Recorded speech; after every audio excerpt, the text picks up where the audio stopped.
হ্যাঁ, নমস্কার বলুন। হ্যাঁ, আমি নান্টু ঘটকই বলছি, বলুন না। কি হয়েছে?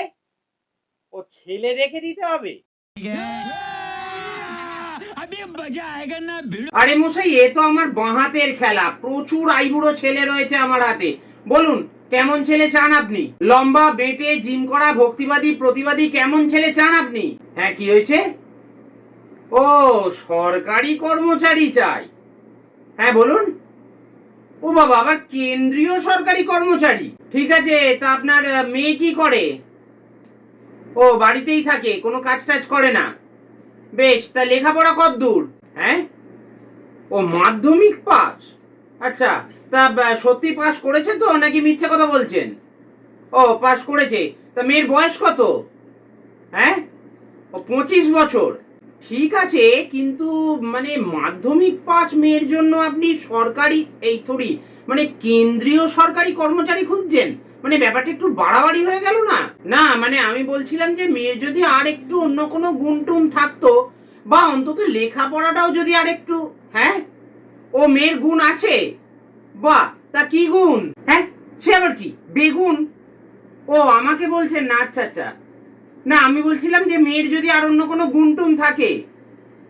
ও মেয়ে অসামান্য সুন্দরী। আচ্ছা আচ্ছা। হ্যাঁ, ও আলিয়া ভাটের চেয়েও বেশি সুন্দরী? ও আচ্ছা, ডানা কাটা পড়ি। বেশ বেশ, ঠিক আছে।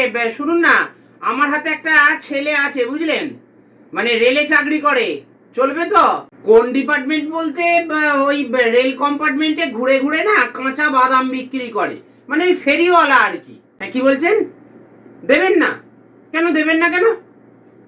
কি এটা কোনো কাজ হলো না? আরে বাবা, আপনার মাধ্যমিক পাস মেয়ের যদি সৌন্দর্যটাই একমাত্র গুণ হয়ে থাকে, তাহলে এই ছেলেটার কাছে এটাও তো তার একটা পেশা।